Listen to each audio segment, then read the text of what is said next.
ಸ್ವಾತಂತ್ರ್ಯ ಪೂರ್ವದ ಕಾಂಗ್ರೆಸ್ಸಿಗರು ಯಾಕೆ ಸ್ವಾತಂತ್ರ್ಯಕ್ಕೋಸ್ಕರ ಹೋರಾಟ ಮಾಡಿದ್ರು? ನಮ್ಮ ರಾಜ್ಯದಲ್ಲಿ, ನಮ್ಮ ದೇಶದಲ್ಲಿ ಚರಂಡಿಗಳಿಲ್ವಾ? ಚರಂಡಿ ಕಟ್ಟಕ್ಕ ನಮ್ಮ ದೇಶದಲ್ಲಿ ದೊಡ್ಡ ದೊಡ್ಡ ಬಿಲ್ಡಿಂಗ್ ಕಟ್ಟಬೇಕು, ದೊಡ್ಡ ದೊಡ್ಡ ರಸ್ತೆಗಳು ಮಾಡಬೇಕು ಅನ್ನೋದು ಉದ್ದೇಶಕ್ಕೆ ಸ್ವಾತಂತ್ರ್ಯಕ್ಕೋಸ್ಕರ ಹೋರಾಟ ಮಾಡಿದ್ದು.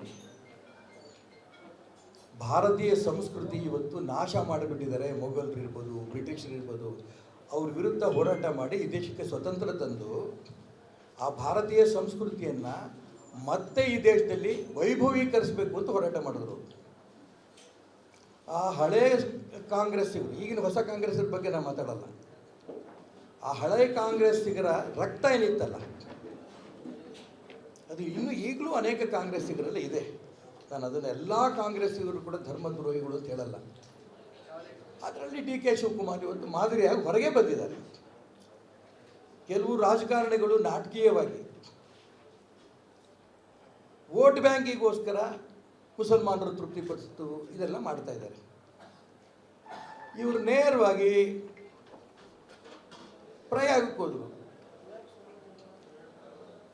ಈ ದೇಶದ ಇತಿಹಾಸದಲ್ಲಿ ನಾವು ತಿಳಿದಂಗೆ 144 ವರ್ಷದಲ್ಲಿ ಒಮ್ಮೆ ಆಗ್ತಾರಂಥ ತ್ರಿವೇಣಿ ಸಂಗಮದಲ್ಲಿ 67 ಕೋಟಿ ಜನ ಸ್ನಾನ ಮಾಡಿರೋದು ಮೊದಲನೇ ಬಾರಿ. ಅವರೆಲ್ಲರ ಭಾವನೆ ಏನು? ತ್ರಿವೇಣಿ ಸಂಗಮದಲ್ಲಿ ನಾವು ಬಿಂದು ಎದ್ದರೆ ಕೇವಲ ನಮಗೆ ಪುಣ್ಯ ಬರೋದಷ್ಟೇ ಅಲ್ಲ, ನಮ್ಮ ತಂದೆ ತಾಯಿ ಅಜ್ಜ ಮುತ್ತಜ್ಜನಿಗೆಲ್ಲ ಇಡೀ ಸಮಾಜಕ್ಕೆ ಒಳ್ಳೆಯದಾಗತ್ತೆ ಅಂತ ನಂಬಿಕೆ ನಮ್ಮ ಹಿಂದೂ ಸಮಾಜದಲ್ಲಿ ಇದೆ. ಆ ಲೆಕ್ಕದಲ್ಲಿ ಮಾನ್ಯ ಡಿ ಕೆ ಶಿವಕುಮಾರ್ ಅವರು ಕೂಡ ಮುಂದೆ ಬಂದು ಆ ಒಂದು ವಿಶೇಷವಾದ ಪ್ರಯತ್ನವನ್ನು ನಡೆಸಿದ್ದಾರೆ. ಹಿಂದುತ್ವದ ಬಗ್ಗೆ ಜಾಗೃತಿ ಆಗಿದ್ದಾರೆ. ಅವರೇ ಮತ್ತೂ ಹೇಳಿದ್ದಾರೆ, ನಾನು ಹಿಂದುತ್ವದ ಬಗ್ಗೆ ಹಿಂದೂ ಆಗಿ ಹುಟ್ಟಿದ್ದೇನೆ, ಹಿಂದೂ ಆಗಿ ಸಾಯ್ತೇನೆ. ಅದು ಹೇಳೋದ ಜೊತೆಗೆ ನಾನು ಯಾವುದೇ ಬೇರೆ ಧರ್ಮವನ್ನು ಟೀಕೆ ಮಾಡಲ್ಲ, ಇದೇ ಹಿಂದುತ್ವ. ಅವ್ರು ಬಾಯಿ ಬಿಟ್ಟು ಹೇಳೋ ಅಂಥ ಅವಶ್ಯಕತೆ ಇರಲಿಲ್ಲ, ಆದರೆ ಈ ಸಮಾಜದಲ್ಲಿ ಇವತ್ತು ಹೇಳಬೇಕಾಗಿದೆ. ಅವ್ರು ಬಾಯಿ ಬಿಟ್ಟು ಹೇಳಿದ್ದಾರೆ. ಆ ಹಿಂದುತ್ವಕ್ಕೋಸ್ಕರನೇ ಎಲ್ಲ ಸ್ವಾತಂತ್ರ್ಯ ಹೋರಾಟಗಾರರು ಪೊಲೀಸ್ನವ್ರ ಹತ್ರ ವಧೆ ತಿಂದರು, ಭಾರತ್ ಮಾತಾಕ್ಕೆ ಜೈ, ವಂದೇ ಮಾತರಂ ಅಂತ ಹೇಳ್ಕೊಂಡು ಜೇನು ಕಂಬಕ್ಕೆ ಹೋಗಿ ನೇಣು ಹಾಕ್ಕೊಂಡು ಸತ್ತರು. ಅವರೆಲ್ಲರ ಸ್ವರ್ಗದಲ್ಲಿರೋದು ಈಗ ಹಳೆ ಕಾಂಗ್ರೆಸ್ಸಿಗರಿದ್ದಾರಲ್ಲ, ಅವರೆಲ್ಲರ ಆತ್ಮಕ್ಕೆ ಮಹಾತ್ಮ ಗಾಂಧೀಜಿಯೂ ಸೇರಿ ಅವರ ಆತ್ಮಕ್ಕೆ ನನಗನ್ಸುತ್ತೆ ಡಿ ಕೆ ಶಿವಕುಮಾರ್ ಅವರು ಮಾದರಿಯಾಗಿ ಮುಂದೆ ಬಂದಿದೆ. ಆ ದಿಕ್ಕಿನಲ್ಲಿ ಅನೇಕ ಕಾಂಗ್ರೆಸ್ನವರು 67 ಕೋಟಿ ಜನದಲ್ಲಿ ಅವರು ಉಪಮುಖ್ಯಮಂತ್ರಿಗಳು ಅಂತ ವೈಭವೀಕರಿಸಿದ್ರಿ ಪತ್ರಿಕೆಯವರು. ಸಂತೋಷ, ನಾನು ಅದನ್ನು ಟೀಕೆ ಮಾಡಲ್ಲ. ಇನ್ನು ಸಾಕಷ್ಟು ಜನ ಕಾಂಗ್ರೆಸ್ಗಳು ಹೋಗಿ ಬಂದಿರ್ಬೋದು. ಮಾದರಿಯಾಗಿ ಅವ್ರು ಸ್ಪಷ್ಟವಾಗಿ ಹೇಳಿದ್ದಾರೆ, ನಾನು ಹಿಂದೂ ಆಗಿಬಿಟ್ಟಿದ್ದೀನಿ, ಹಿಂದೂ ಆಗಿ ಸಾಯ್ತೇನೆ. ಇದು ಹಿಂದುತ್ವದ ವಿಶೇಷ ಅಲ್ಲ. ಹಿಂದುತ್ವದ ಹಸ್ತದ ಮೂಲಕ ಬಿಜೆಪಿಗೆ ಹತ್ರ ಆಗ್ತಿದ್ದಾರೆ ಗೊತ್ತಿಲ್ಲ. ಯಾಕೆಂದರೆ ಭಾರತೀಯ ಜನತಾ ಪಕ್ಷ ಮುಂಚೆಯಿಂದನೂ ಹಿಂದುತ್ವ ಹೇಳ್ಕೊಂಡು ಬಂದಿದೆ, ಹೊಸದಾಗೇನು ಹೇಳ್ತಿಲ್ಲ. ನಾನು ಅದಕ್ಕೋಸ್ಕರ ಹೇಳ, ಸ್ವಾತಂತ್ರ್ಯ ಪೂರ್ವದಲ್ಲಿದ್ದಂಥ ಕಾಂಗ್ರೆಸ್ ಮಹಾತ್ಮ ಗಾಂಧೀಜಿಯವರು ಏನು ಹೇಳಿದರು? ಈ ದೇಶಕ್ಕೆ ಸ್ವತಂತ್ರ ಬಂದರೆ ಮೊದಲನೇ ಕಾನೂನು ತರ್ತೀನಿ, ಗೋಹತ್ಯೆ ನಿಷೇಧ ಮಾಡಬೇಕು ಅಂತ. ಅವ್ರು ಸತ್ತಾಗ ಹೇ ರಾಮ್ ಅಂತ ಘೋಷಣೆ ಮಾಡಿ ಸತ್ತರು. ದೆಹಲಿನಲ್ಲಿ ಅವ್ರ ಸಮಾಧಿ ಮೇಲೆ ಇವತ್ತು ಹೇ ರಾಮ್ ಅಂತಿದೆ, ಹೇ ಅಲ್ಲ, ಹೇ ಯೇಸು ಇಲ್ಲ. ಹಾಗಾಗಿ ಯಾರು ಹಿಂದುತ್ವದ ಬಗ್ಗೆ ಮಾತಾಡ್ತಾರೋ ಅವ್ರು ಭಾರತೀಯ ಜನತಾ ಪಾರ್ಟಿಯ ಸ್ವತ್ತ ಹಿಂದುತ್ವ ಏನಿಲ್ಲಲ್ಲ. ಹಿಂದೂ ಸಮಾಜ ಅಂದ ತಕ್ಷಣ ಎಲ್ಲರನ್ನೂ ಒಟ್ಟಿಗೆ ತಗೊಂಡೋಗ್ಬೇಕು. ಸರ್ವೇ ಜನ ಸುಖಿನೋ ಭವಂತು, ಸರ್ವದೇವ ನಮಸ್ಕಾರ ಕೇಶವಂ ಪ್ರತಿ ಗಚ್ಚತಿ. ಯಾವ ದೇವ್ರಿಗಾರು ನೀನು ಪೂಜೆ ಮಾಡು, ಒಂದೇ ದೇವರು ತಲುಪುತ್ತೆ. ಇದು ಹಿಂದುತ್ವ. ಇದು ಭಾರತೀಯ ಜನತಾ ಪಾರ್ಟಿ ಆಸ್ತಿ ಹೆಂಗಾಗತ್ತೆ?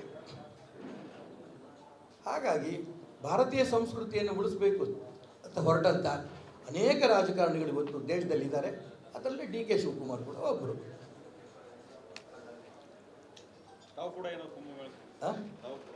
ನಮ್ಮ ಇಡೀ ಕುಟುಂಬ, ನಾನು, ನನ್ನ ಹೆಂಡತಿ, ನನ್ನ ಮಗ, ನನ್ನ ಸೊಸೆ, 4 ಅಳಿಯಂದರು, 4 ಹೆಣ್ಮಕ್ಳು, 8 ಮೊಮ್ಮಕ್ಕಳು, 22 ಜನ ಒಟ್ಟಿಗೆ ಹೋಗ್ಬಿಟ್ಟು ಬಂದ್ವಿ. ನಮ್ಮ ಜೀವನದಲ್ಲಿ ಸಿಕ್ಕಂಥ ಒಂದು ಧನ್ಯತಾ ಭಾವನೆ ನಮಗಿದೆ. ಶಿವಮೊಗ್ಗದಲ್ಲಿ ಲವ್ ಜಿಹಾದ್ ಪುಸ್ತಕ ಬಿಡುಗಡೆ ಮಾಡಲಿಕ್ಕೆ ಹೋದಂತ ಪ್ರಮೋದ್ ಮುತಾಲಿಕ್ ಅವರನ್ನ ಅರೆಸ್ಟ್ ಮಾಡಿದ್ರು. ಈ ತಮ್ಮ ಪುತ್ರನೂ ಅದಕ್ಕೆ ಗೆಸ್ಟ್ ಆಗಿದ್ರು. ನಾನು ಹೇಳ್ತೀನಲ್ಲ, ಹಿಂದುತ್ವವನ್ನು ನಾಶ ಮಾಡಕ್ಕೆ ಹೊರಟಿರೋಂಥ ವ್ಯಕ್ತಿಗಳು, ಪಕ್ಷಗಳು ಕರ್ನಾಟಕ ರಾಜ್ಯದಲ್ಲೆಲ್ಲ ದೇಶದಲ್ಲೇ ಇವತ್ತು ನಿರ್ನಾಮ ಆಗ್ತಾ ಇದೆ. ಲವ್ ಜಿಹಾದೆ ಸ್ವತಃ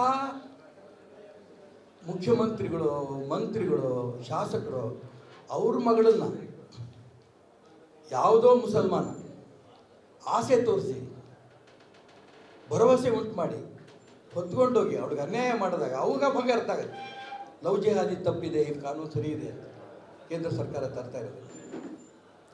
ಪ್ರಮೋದ್ ಮುತಾಲಿಕ್ ಅವರು ಒಂದು ಪುಸ್ತಕ ಬರೆದಿದ್ದಾರೆ ಲವ್ ಜಿಹಾದಿ, ಅದು ಬಿಡುಗಡೆ ಮಾಡಬೇಕು ಅಂತ ನನ್ನ ಮಗನಿಗೆ ಕೇಳಿದ್ದು ಹೋದವರು. ನನ್ನ ಮಗ ಕಾಂತೇಶ್ ಅಲ್ಲಿ ಹೋಗಬೇಕಿತ್ತು, ಇವತ್ತು ಅದು ಬಿಡುಗಡೆ ಆಗೋದಿತ್ತು. ಇವತ್ತು ಅದಕ್ಕೋಸ್ಕರ ಅವ್ನು ಬಂದಿಲ್ಲ ಇವತ್ತು.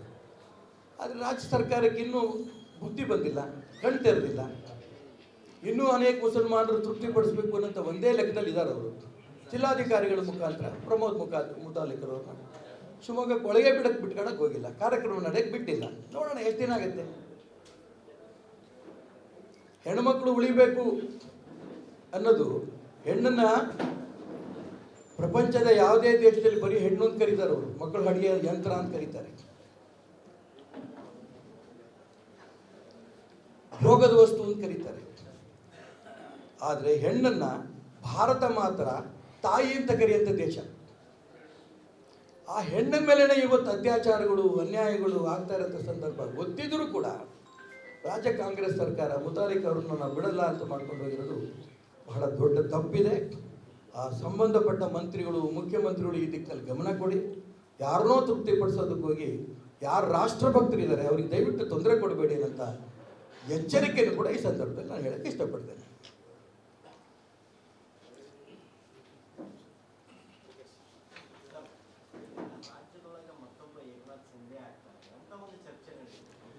ನಾನು ರಾಜಕಾರಣ ಇಲ್ಲಿ ಮಾತಾಡಲ್ಲ, ಆದರೆ ನೀವು ಧರ್ಮದ ಬಗ್ಗೆ ಕೇಳಿದ ಪ್ರಶ್ನೆಗಳಿಗೆ ಮಾತ್ರ ನಾನು ಉತ್ತರ ಕೊಟ್ಟಿದ್ದೀನಿ.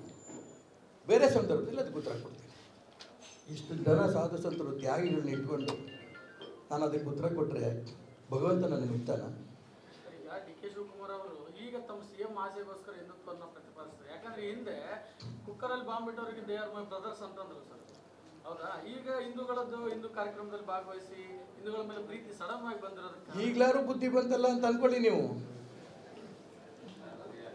ನೆಗೆಟಿವೇ ಚಿಂತೆ ಮಾಡ್ತೀರಿ, ಪಾಸಿಟಿವ್ ಚಿಂತೆ ಮಾಡಿ. ಇದೇ ಬುದ್ಧಿ ಸಿದ್ದರಾಮಯ್ಯಗೂ ಬರಲಿ. ಅವ್ರಿಗೆ ಬುದ್ಧಿ ಬಂದಿದೆಯಾ ಅಥವಾ ನಾಟಕ ಮಾಡ್ತಾ ಇದ್ದಾರೆ ಗೊತ್ತಿಲ್ಲ. ನಾನು ಬುದ್ಧಿ ಬಂದಿ ಅಂತ ಅನ್ಕೋತೀನಿ. ನಾಟಕ ಅಂತ ಪತ್ರಕರ್ತರ ಹೇಳ್ತೀರಿ, ತೀರ್ಮಾನ ಭಗವಂತ ಮಾಡ್ತಾನೆ.